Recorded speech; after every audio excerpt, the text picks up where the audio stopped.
Long time no see. We are incredibly lucky today to have Mr. Andrew History West as our guest for 30 Seconds With. Although many of you might not know him yet, Mr. West is a very important figure in Northolm's past, where he was head of history and head of international studies from 1988 until 2005. At Northholm, Mr. West helped establish international exchange programs, took students on tours to America, Greece, Turkey, and China, and fundraised for the less fortunate in Australia, Papua New Guinea, Sri Lanka, Africa, China, and Indonesia. Wow. As well as being an incredible, passionate history teacher whose specialty is American history, Mr. West knows an incredible amount about Northolm's past, having written the Northholm Story, which is a record of the first 10 years after our school's establishment. As most of us in the room were not born until after this time period, I'm sure Mr. West will be able to fill in a few gaps for us about our school's early years. Could you please make Mr. West feel welcome?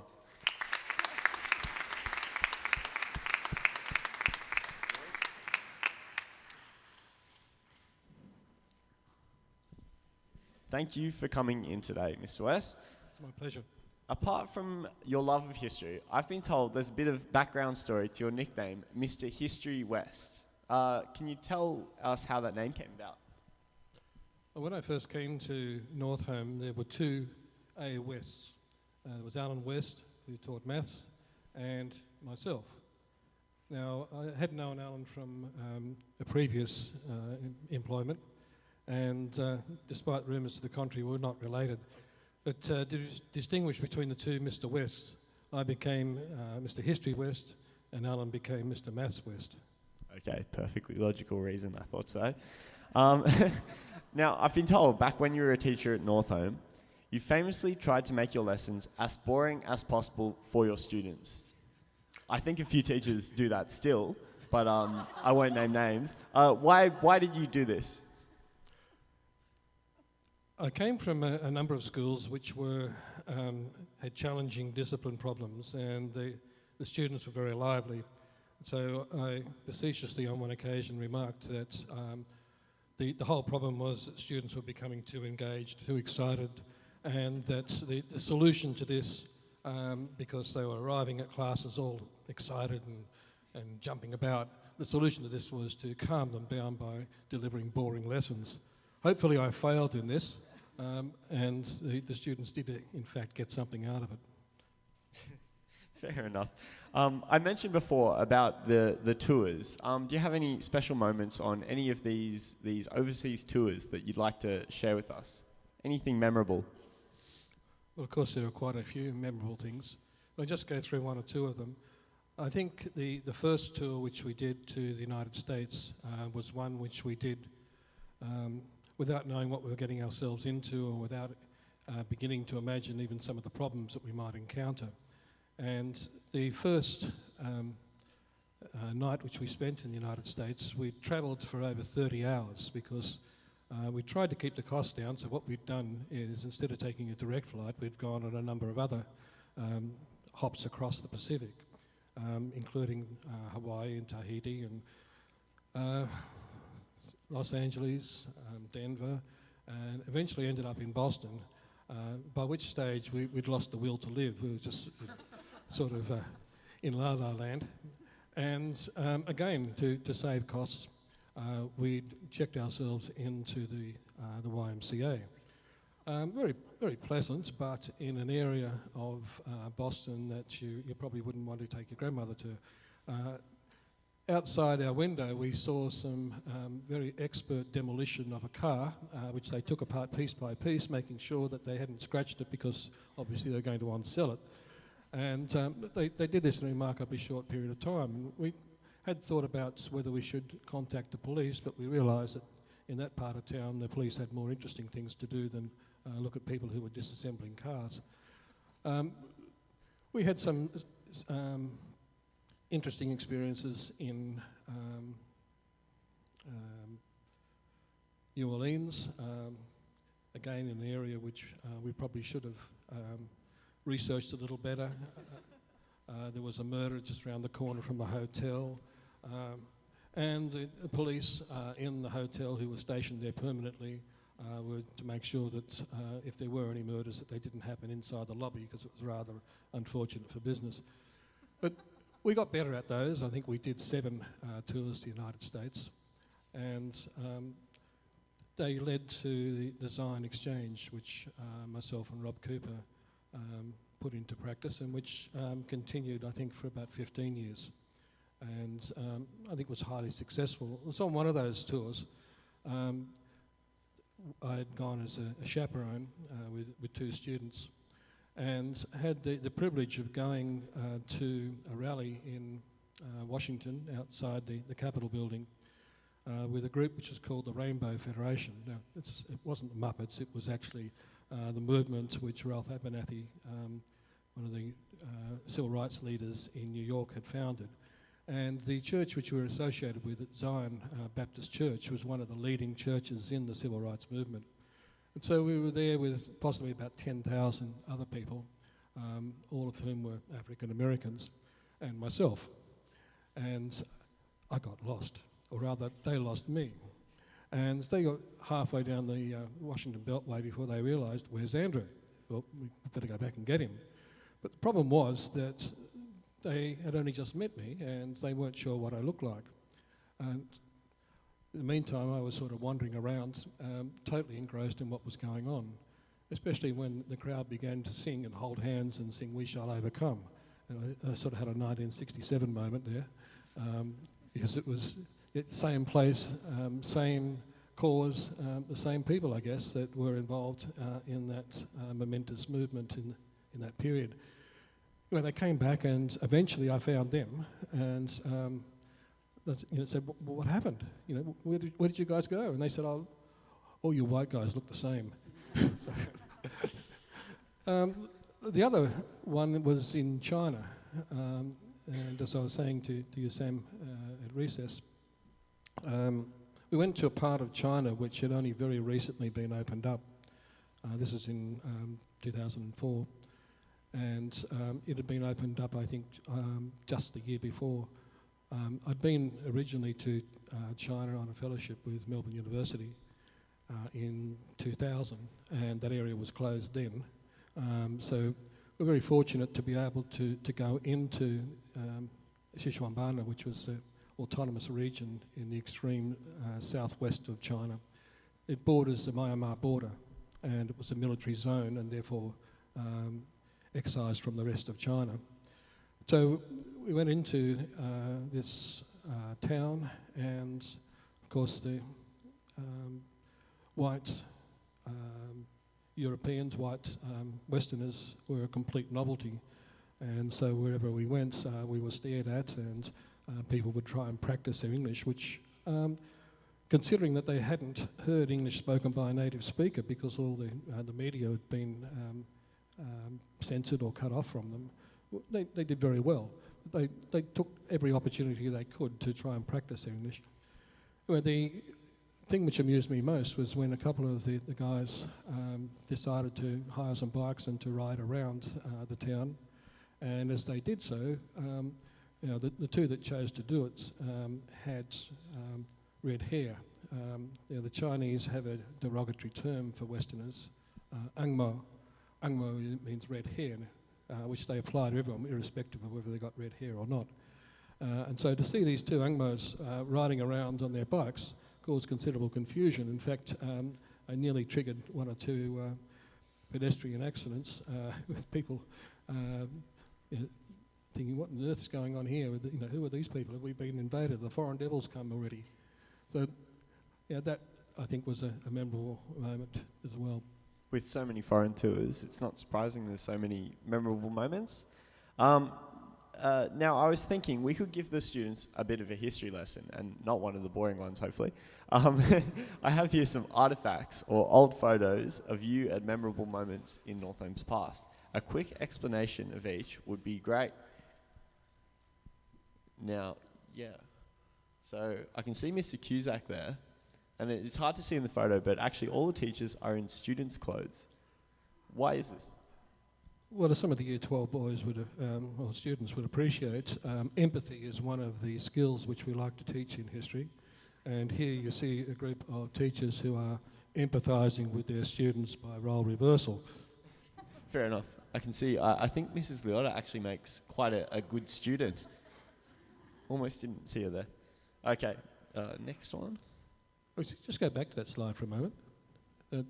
Mr. Cusack, you're appalling attitude to uniform there. Really. You are wearing a tie though, this is good. Top button not done up though. Now, what's going on here? We had Mr. Rob Cooper also for 30 seconds with, but what's with, yeah. I'd be curious what his explanation was. I just don't remember this, so I'm going to plead temporary insanity. Okay, next one. Now I remember. Yes, can we go back? Yeah, this seems to be the Mardi Gras, perhaps in New Orleans. Oh, okay. Well, Yeah. next. There is actually a Mardi Gras museum there, and you can get any sort of costume that your predilection leads you towards. Considering what was there, these are both quite tame. I should point out that Mardi Gras in New Orleans is a religious festival and not what you're thinking.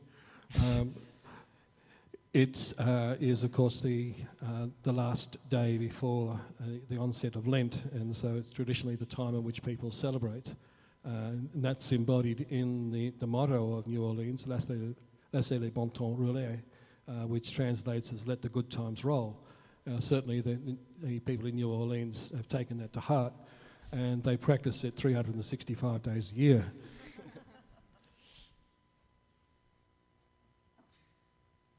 So that's a much younger you there. This, I think, was probably one of the very early tours that we did, and you can see it's got the koala with the backpack or swag, and underneath it Northholm. And so we all had these shirts so that we wouldn't get lost in airports. We still managed to get lost in airports, but it was a fun thing. It provided sort of a souvenir at the end. It certainly identified us as Australian, and it was a bit of fun.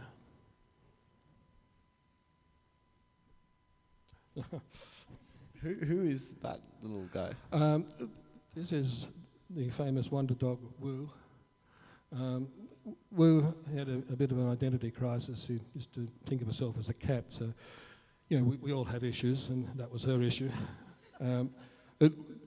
Wu was actually a useful teaching aid because I would find that students had difficulty recognising the errors that they'd made in their own work, and so I would write sample essays. There's no point looking at an essay which is perfect or which is fantastic or beyond what students might be able to manage. So I would write essays which contained a number of different errors, and I would put some silly name on it. So some of them were allegedly written by Wu, others by Wolfgang. There was Wursthund was another, German for sausage dog. So the students then had to determine what it was that was perhaps in error in the essay, what could be improved. It was much easier to do that than it was to either criticise themselves or to find fault in others. Fair enough. Now, so can you tell us about this scene? This is when I still had hair, and I'm signing the book Northholm Story, which was the account of the first 10 years. The fact that we're here today is a remarkable thing because it was an extraordinary achievement on the part of a number of people that created this school, and which continues to see it expand and improve in its present form. But it was a very tenuous matter back in the beginning, and you have a copy of it there. Yeah, I actually do. I've got a copy of Mr. West's book, The Northholm Story, here, and it's in the library, actually, if you want to have a read. about the school's first 10 years. Do you think you could tell us a little more about the Northholm story? What were for you the most exciting or important things that happened in the first 10 years of Northholm? Well, as it was so close to the time in which many of these events happened, one had to be a little bit judicious about what was included and what wasn't included. And as I was saying before, I think the one thing which I would have liked to have included more of was recognition of Keith O'Donnell. Now, Keith stepped in at a very awkward time in Northolm's history, and I would go so far as to say he rescued the school from the situation in which it was in. In the book, it details the great walkout. And I was about to ask about the rumoured walkout. It wasn't rumoured, it occurred. And it's a tremendously difficult thing to start a new school from scratch. And the fact that Ron Chambers was able to do that was remarkable. The thing was that opinions about Ron Chambers diverged. Some saw him as a visionary, and as a person who was the inspiration for the school. Others had a somewhat different view. He did go on to found Central Coast Grammar and did that very successfully. But Northholm at that time faced a number of issues, including the size of the school. It had always been intended that it should be a small school, but that brings with it attendant problems of, well, how do you finance that? How do you staff it? Where do you get the money to build the provisions if most of your money actually comes from the fees which students pay? How do you make it something which can be inclusive and yet offer quality education? And amongst those sort of stresses, what happened was there was a split between the parent body, the staff, the headmaster and his wife, and the result was that a number of staff were dismissed, some thought unfairly, and the protest grew until eventually the student body as a whole marched down Cobar Road. And Andy's? Pardon? Were they going to Andy's? I don't think they got as far as Grumpy's Okay. or Andy's, as you call it. It's been known by a number of names. But at that point, the impasse was such that the real existence, the continued existence of the school was in doubt. It was resolved, and I think the Reverend Boodle and Keith O'Donnell deserve a lot of praise for that, because it required not just vision, but also enormous strength of character to bring that about. Does sound like a very hard period of the school's history. I was also reading the Northholm story and wanted to clarify, is it true that Northholm was originally going to be named the Hills Grammar School and be located on Quarry Road? Well, there were a number of proposals. The answer to the first part is yes, it was going to be the Hills Grammar School. Unfortunately, Northholm committee was a little bit tardy in registering the name, and the people at Hills got in before us, and so the name couldn't be that. There were, I think, 4 or 5 different sites which were proposed. Originally, the school grew out of the St John's at Gordon, and the problem there was, of course, the land was prohibitively expensive, and the initial proposal was to build the school around the church hall and to use the local facilities for sport. And the idea was that the school would be something which remained small and that it could operate with just those facilities. Well, of course, that proved unrealistic, and so a number of other proposals were considered. Quarry Road was one that the school came closest to acquiring. I think it's either on or near the site of Pacific Hills now. So you have to acknowledge that the founders did have the vision to see that a school was needed in this area. The fact that we're sited out here also posed its own problems, But it has meant that Northholm has had to offer something more because, as witnessed by the number of school zones that I went past this morning, on average people have to go past 4 or 5 schools to get to Northholm, and then they actually need a very good sense of direction to find it because it's not brilliantly signposted. In fact, in the early days there was no sign, and that was Chris Welsh's thought. He didn't want people to be aware of it because it was such an isolated site that he feared quite rightly that there would be vandalism. So there were no neon signs or other signs that indicated where it was. Now we ask all our 30 seconds with guests this question. We know your specialty lies with studying the past. However, what would your 30 words of wisdom or advice be for students for the next 30 years moving into the future? Well, I think it's a little pretentious to offer advice, other than to do what I've always done, and that's make it up as you go along. It's worked for me for 60 odd years, so why not try it? But I would suggest the school motto. I've never really understood that. I know it's Lowlands Celtic, be traced, but to me it's always, we always paraphrased it as be tried. But I would change the school motto to it's personal. And that's all. It's personal. Because that's what makes Northholm different. That's what makes it worth going past the other 4 schools in the 40-mile-an-hour zones to get to Northholm, that it has always been personal. And I think that's exemplified by the way in which the school grew in those early years. There was a word which we used to use, it seems to have gone out of fashion and I can't find it in any dictionary in any language, and that was grovying. And those of us that were here in the early days would remember what grovying was. Grovying was when the community came together and actually worked on a project and had it finished, whether it was fixing up the white-anted boards in the White Cottage, or more famously where the oval was carved out of rock, and of course there was an awful lot of stones and so on left over, and literally people came along with wheelbarrows and wheeled away the pebbles, which they went round picking up emu style. So it was a tremendous amount of work and effort that went into that, and that's what made it. It was our school, it was the community school, it was personal. Thank you for coming in today, Mr. West, and sharing with us some very valuable and memorable insight into Northholm's past.